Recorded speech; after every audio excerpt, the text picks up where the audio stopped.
by head football coach of the HSU Lumberjacks, Rob Smith. Coach, I was just saying to Bert, you guys, I mean, you did what you're supposed to do. I don't know if you're supposed to win 72-14, so kudos to you. You talked about this team, you like them, they're mature, and they took care of business tonight. They did, and quite frankly, I thought we came out flat, but then really kind of settled in and played a really good second half. It's always fun when you get a chance to play everybody that you can play on the roster, and we did that tonight. So credit to the kids. The other one came out and got it done. And yeah, you keep, Simon Fraser, you can see at the end there, those guys got tired, and you went to the bench, and those guys were excited to play some football because, we're talking to Coach Williams in the pregame show. Guys are fighting tooth and nail to get on that travel squad. They are, and we put a lot of players that are kind of on the bubble for the travel squad in the kicking game tonight. It may have showed a little bit, certainly on our kickoff coverage, which was not very good tonight. But those kids, they go to every meeting, every practice, work just as hard as the starters, and are deserving of playing time anytime we can do that. And it's fun to be able to do it tonight. Robert Weber misses on his first two, and then goes 15 of 16, 5 touchdowns, no interceptions, just a dynamite performance by him. Jaquan Gardner, 12 carries, 120 yards, another night at the office. And now we are seeing other guys joining Chase Crevichet who want footballs and can do dynamic things. The John Todd touchdown was absolutely a thing of beauty to watch from here. Coach, it's got to be fun, like holding a piece of fire when you hold that card and look down on a play to call. Well, and Malcolm Hale, the only thing he does is catch touchdown passes. He got 2 tonight, I think, on 2. He had 2 against Sedis, if you remember, and all that. But we do have a lot of weapons. It's great to have Chase Crevichet back, and you see what he means to our offense. John Todd with a tremendous catch, a great effort on the opening play of the second half. Our Johnny Ellison down this near sideline, getting Rich Doctor in on a screenplay early in the game. First catch of the game goes for a touchdown. First catch of the game, and we've got some weapons. We've got depth. Last year at the receiver position, we obviously lost Chase. We lost John Todd for a significant part of the season. Marjani was kind of in and out with different injuries.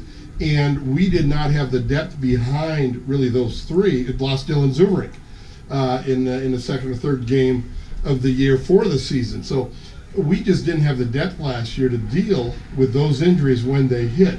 Now, knock on wood, we're staying healthy, which is great, but we also have depth. I mean, Jameer Austin, Malcolm Hale, William Maffey. Those guys are all new to the program this year, and they've brought great depth, and depth that can play right now. Obviously, you're seeing that at the receiver corps. I don't know how many receivers caught balls tonight, but my guess is it was approaching double digits on that. So we're doing what we need to do, but you're exactly right. Robert Weber's the guy in charge. He's got the keys to the car, and he's getting it done. So, Coach, the defense tonight, they took, and again, bend but don't break. They had a great fourth quarter, Sousa Pacific. After they kind of started on slow in the first half, they played great in the second half. Fourth quarter, they were lights out in Sousa. And then tonight, again, bend but don't break. They were put in a tough situation after a long kickoff return and fumble situation. But they took, and when they had to, they made plays. They absolutely did. And a little slow start, but again, I think the defense gave up 7 points tonight. The other 7 I'll give to the kickoff coverage, which was poor and allowed a return back inside the 20-yard line. So, again, they settled down, made some adjustments. We're down 2 starters in the secondary right now with James Clark and Ryan McKenzie both being out. We anticipate that both will be back for next Saturday. They're very important to what we do. But overall, we held the team to under 200 yards total yards tonight, just 48 yards rushing. And so, again, and like I said, 14 points, but I'm going to only count 7 against the defense. I'll take that every time out. I'll be honest, Coach. If one of the guys doesn't try to return the block kick, that may not stick up as well either. So I guess some breakdowns on special teams. Yeah, that's something you cover, and it's just a bunch of excited kids. We got a block. Let's go scoop it and try to scoop and score. Has that been covered? Again, when the ball, even though it's been blocked, advances beyond the line of scrimmage, you must treat it like the block never happened. Okay?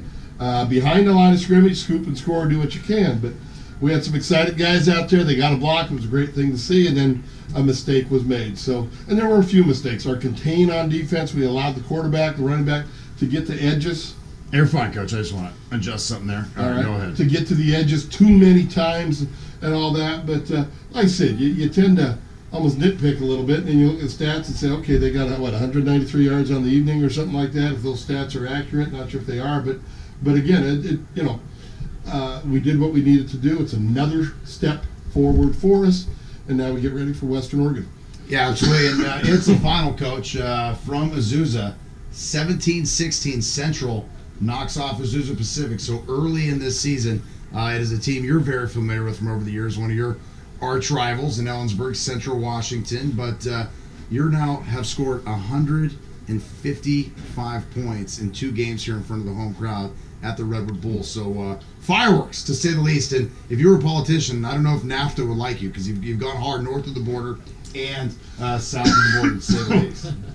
Well, it's about time we do that for someone with within the boundaries of the United States. So, Coach, how did you make it out with the injuries tonight? It looks like we made it out really well, with the exception of Robert Matthews that went down late. I don't know the extent of that injury. He's had a leg injury earlier in camp. I think it may just be where he took a hit on that injury. But other than that, I think we got out of the game just fine in terms of injuries, which we need to. Yeah, I was concerned about Richard Doctor.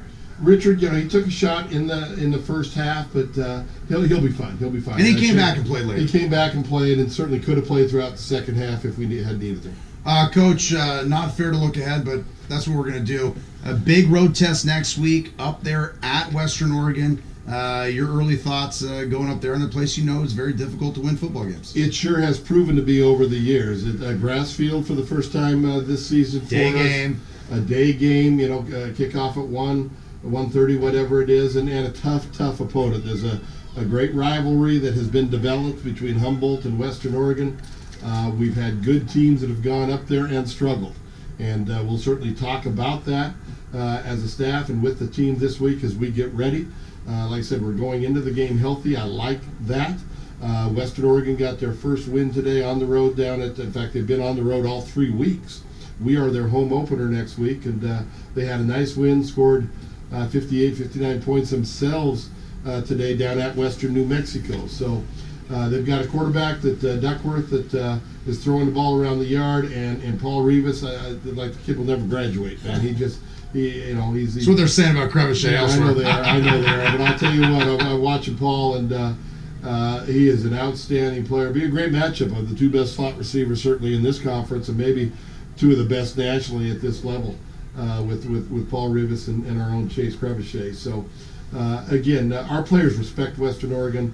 It is a rival game. It's always a physical, hard-hitting, emotional game, and that's what you want. That's why you play, and again, we're going into that now 2-0 in conference, and excited to move this thing forward. Coach, congratulations on a great win tonight. Great, thank you, JB. There's Ralph Smith. We're going to pause, take a 2-minute timeout. We'll be right back, putting the finishing touches on this broadcast on ESPN 92.7 FM, All Jacks tonight. Congrats, Coach. Great win. Thank you very much.